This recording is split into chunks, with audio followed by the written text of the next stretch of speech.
Prova da FURB para os professores de língua inglesa do estado de Santa Catarina. No vídeo de hoje eu vou tecer alguns comentários sobre essa prova que foi aplicada no último final de semana. Para quem participou, do preparatório para a FURB, que eu coloquei lá na plataforma da Hotmart, não teve nenhuma surpresa, Textos sobre conhecimentos gerais, 2 questões de interpretação de texto e o restante questões de cunho linguístico, ou seja, a FURB concentrou o conteúdo das questões da prova em conteúdos relacionados à norma culta da língua inglesa. Somente nas 3 últimas questões é que a FURB cobrou conhecimentos inerentes ou pertencentes ao cargo, que no caso ali estavam relacionados à temática da educação inclusiva. Eu não vou analisar e comentar as questões de cunho linguístico. Para isso, eu vou deixar aqui na descrição do vídeo o link do vídeo da minha colega, a Teacher Silvia, lá do canal Dicas de Inglês com Silvia, para vocês acessarem, depois de assistir esse vídeo, é claro, e ver os comentários que a Silvia faz quando analisa as suas questões. A Silvia faz isso com muita maestria, por isso eu super recomendo esse vídeo dela e também o canal da Silvia, é claro. Eu vou aqui mesmo concentrar realmente nos comentários sobre as questões 36, 37 e 38, que são as questões de conhecimentos específicos relacionados à área de professores de língua inglesa. A minha concentração na área de pesquisa não é educação inclusiva, mas esse tema de educação inclusiva, ele é atual nas pesquisas acadêmicas e muito nas provas de concursos públicos. Por isso, eu considero relevante deixar aqui as minhas considerações sobre essas 3 questões.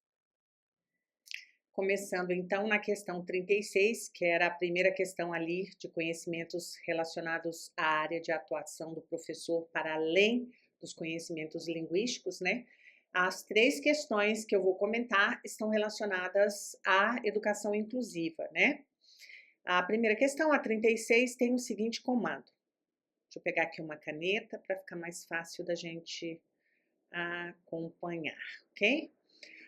O paradigma da educação inclusiva participou e participa do que tem sido chamado de despatologização da educação e da infância. Movimento que surge justamente em resposta à massiva e cada vez mais crescente presença da lógica médica nas escolas. A educação inclusiva é um paradigma, um modelo, que obrigatoriamente vincula todos os responsáveis. Quem são os responsáveis? O Estado, com letra maiúscula. O Estado somos nós, Nós temos um governo, mas nós somos o Estado, porque o governo passa, o Estado fica. A família e a sociedade. Então, a família não pode se eximir do seu papel e nós, enquanto sujeitos de sociedade, sujeitos sociais, também não podemos nos eximir da nossa responsabilidade em relação a esse paradigma, tá? Então, a efetivar os direitos de crianças e adolescentes, incluindo a garantia desse modelo educacional para essa população. E aí vem a instrução. Ao encontro, e aí eu preciso primeiro entender em português. Se eu não souber que ao encontro é diferente de encontro, eu vou ter dificuldade na interpretação dessa questão. Ao encontro quer dizer em concordância com, consonante a, ou estou concordando com algo, enquanto que a expressão de encontro é ao contrário daquilo que eu estou expondo anteriormente.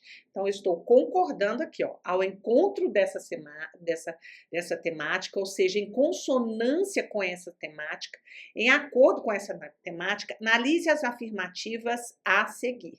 Daí tenho 3 afirmativas e eu vou ter que dizer o comando é correto que se afirma em. Então, eu quero saber o que está certo, quais dessas afirmativas são corretas em relação ao que se tem de legislação e de conhecimento teórico até o momento sobre educação inclusiva. A primeira delas diz o seguinte: a inclusão de crianças com deficiência nas escolas regulares que não estão preparadas ou não são voltadas ou responsáveis pela inclusão, ou seja, essas escolas que não estão preparadas para receber essas crianças que têm alguma necessidade especial, pode, ao invés de ajudar, né, pode intensificar a exclusão, provocar reações negativas contra esse processo de tornar as escolas e sistemas mais inclusivos. Ou seja, se não há uma preparação da escola, dos profissionais, como um todos que estão no ambiente escolar, ao invés de ajudar e promover essa inclusão dessa criança para facilitar o acesso da educação, ela pode causar transtornos maiores, né? Pode tornar escolas e sistemas mais inclusivos.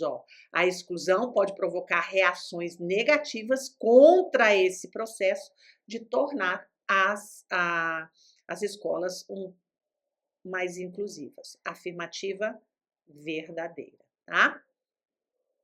Se a 1 é a verdadeira, então eu já vou excluir esta daqui e já vou excluir a última, tá?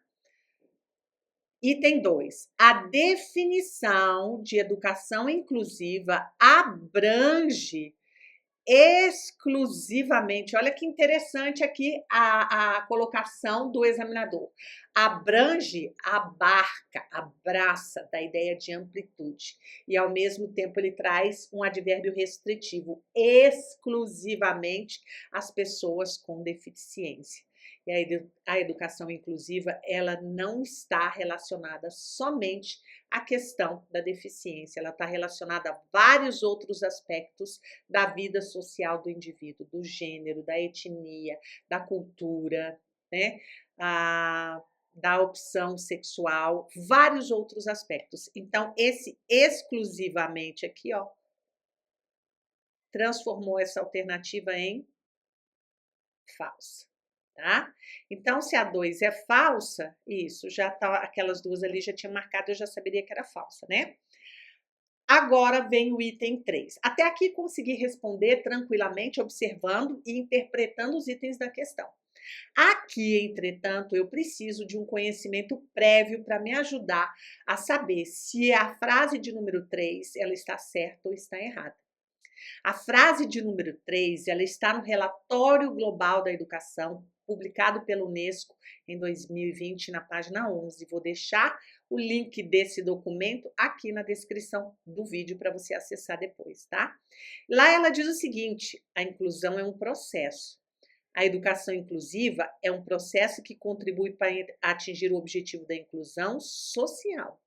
Definir a educação equitativa requer a distinção entre equidade e igualdade. E ali, neste documento, ele vai explicar o que é que se entende por equidade e igualdade no que se refere à educação inclusiva. E aqui, nesta afirmação, está escrito o seguinte: a equidade é um estado de coisas. O quê? O resultado que pode ser observado em entradas, inputs, quando se absorve a informação, saídas, quando você exterioriza aquela informação, e o resultado, que são os outcomes, que é o que você faz com aquela informação que você recebeu. Por outro lado, a igualdade é um processo como ações destinadas a garantir a igualdade. E lá nesse relatório global da educação, esses dois termos aqui, nesta afirmação, eles estão trocados. A definição aqui, onde está equidade, é a definição de igualdade. E a definição de equidade é um processo, uma ação destinada a garantir a igualdade, tá? Então, essa afirmação aqui, ela é falsa, porque ele trocou os conceitos ali. Então, a resposta correta dessa questão é somente a letra B. A questão 37, ela vai falar sobre sobre o TEA ou TEA, que é o transtorno do espectro autista, tá? E ali o examinador começa descrevendo para vocês, ó.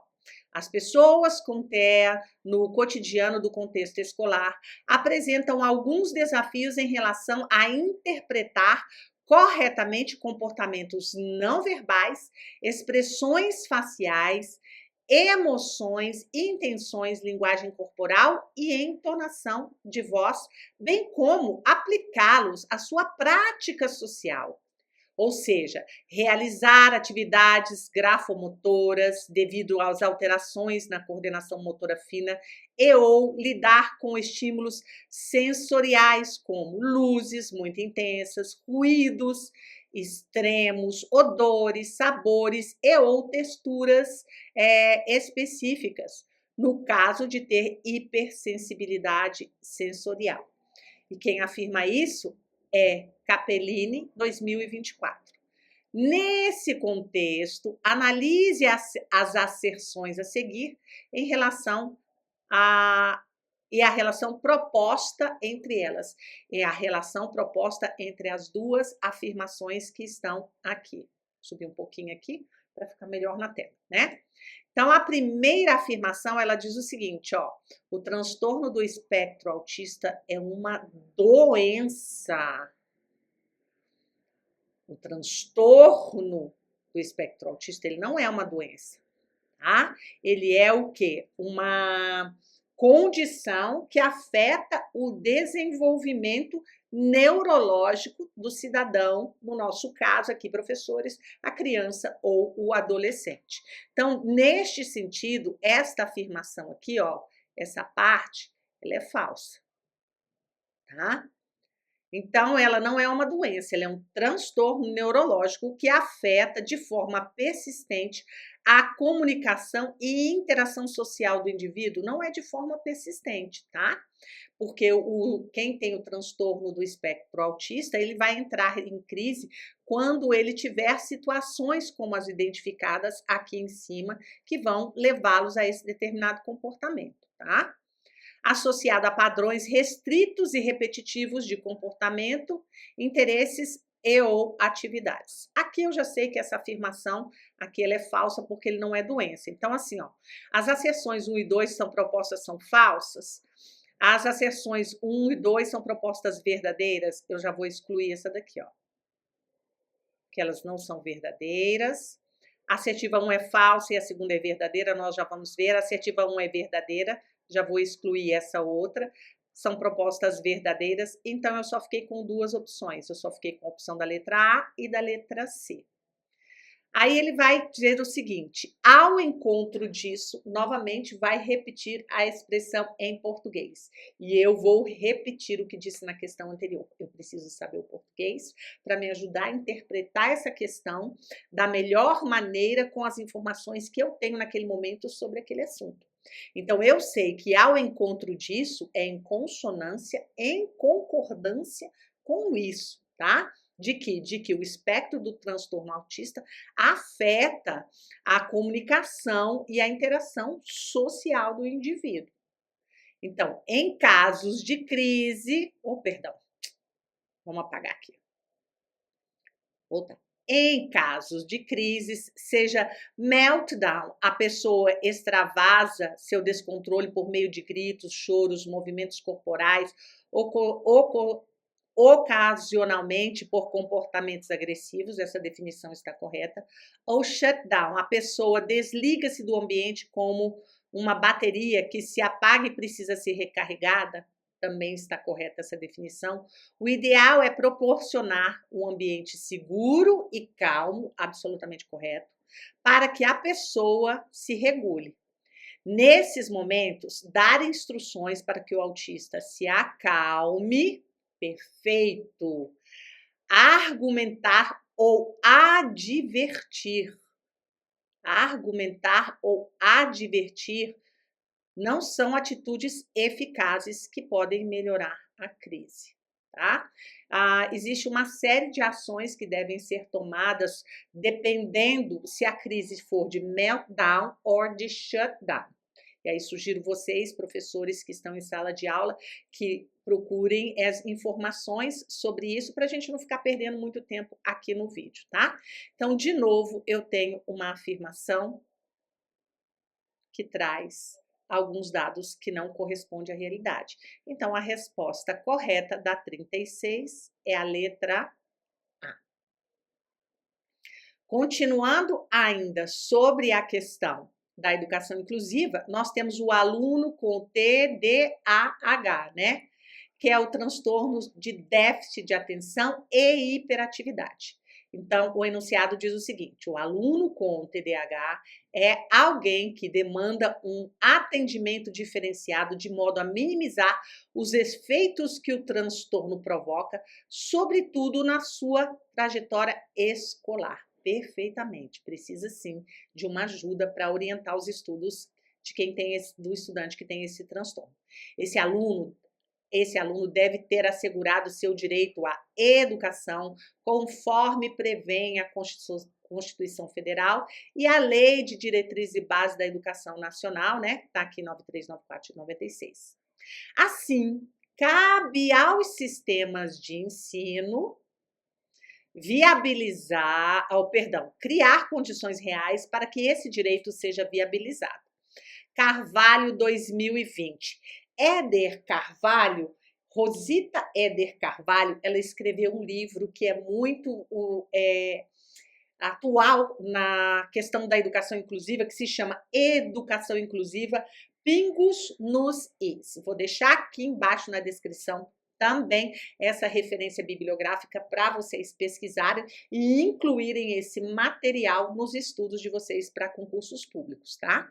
Então, traz aqui essa informação que foi retirada de Carvalho 2020. Ao encontro, olha, 3 vezes na mesma questão. Ou se você não soubesse o que era o encontro em língua portuguesa, poderia não acertar a questão. Dessa temática, registre V para as verdadeiras ou F para as falsas. Então, vamos lá. O TDAH cria uma distorção na percepção do tempo. Sim, exatamente. Portanto, tarefas mais curtas requerem lembretes externos de tempo e tarefas mais longas requerem temporizadores agregados a tarefas partitivas. Absolutamente correto, né? Ali, um déficit da atenção na percepção do tempo para realizar as tarefas. O TDAH cria transtorno de déficit de motivação, já está dito ali, é déficit de atenção. Então, olha aqui, ó, isso aqui é falso, tá? Já achei a falsa, vou adiante. A resolução de problemas é oportuno que a resolução de problemas, deixa eu voltar aqui, ó. A com crase, não está errado. Resolução de problemas.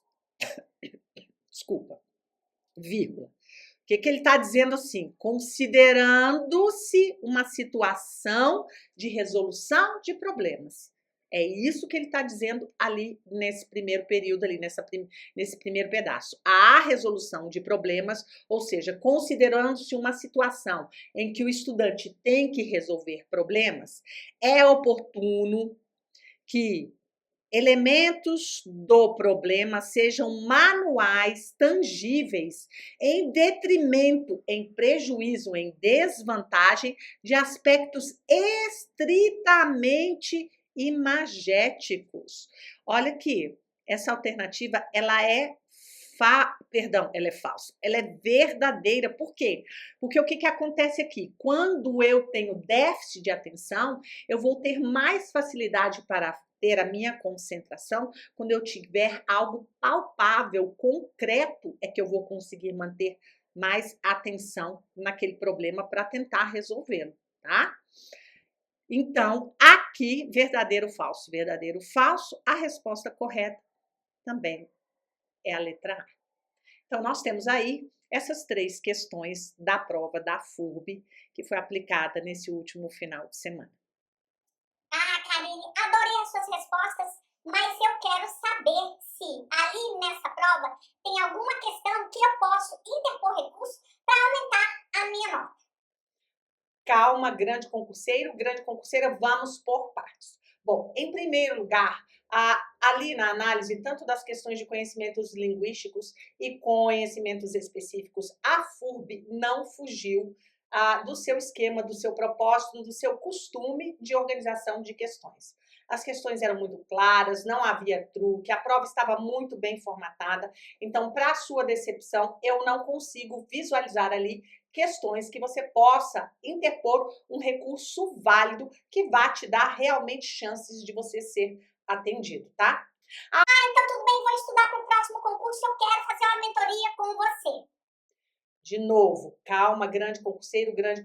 Mentoria não é pílula mágica que faz com que entre na cabeça do estudante a forma de elaborar as questões das bancas e muito menos os conteúdos que são cobrados. Antes de procurar qualquer tipo de ajuda, o concurseira de plantão, ele precisa ter muito foco naquele concurso que ele vai fazer. Quando eu era concurseira, eu tinha um lema que eu guardava comigo para os meus estudos. Era um lema que eu dizia assim: manda quem pode, obedece quem é inteligente. Por quê? Porque o examinador ele tem uma coisa que eu quero, que é a vaga do concurso. Então, eu não estou em condições de ficar gastando energia e meu tempo em situações prováveis. Eu tenho que trabalhar em cima daquilo que ele está me pedindo. E 90% do que ele está me pedindo depende única e exclusivamente de mim. É óbvio que se eu tenho um apoio, uma orientação de uma pessoa experiente, isso vai me favorecer muito, vai me ajudar e vai otimizar o meu tempo e minha aprendizagem. Mas eu preciso fazer a minha parte. E qual é a minha parte? Planejar os estudos, organizar os estudos, separar os estudos e cumprir. Ter uma disciplina, um foco em relação ao que você está fazendo para o seu concurso. Quando eu estudava para concurso, eu sofria muita pressão da minha família. Ah, você não vai participar do aniversário de fulano, você não vai na casa de ciclano, você não vai... Eu tinha uma meta, eu não conseguia enxergar nada na minha frente que não fosse atingir aquela meta, porque a vida que eu planejei para o meu futuro dependia de atingir aquela meta. E aí eu deixei de lado uma série de coisas que eu gostaria de fazer para poder atingir o objetivo que eu queria alcançar. Por isso que eu sempre repito, o foco é você fazer constantemente aquilo que você não deseja para você alcançar, no final, o resultado que você tanto almeja. Pense sobre isso, tenha um bom dia e fique em paz. Vejo você no próximo vídeo. Tchau, tchau!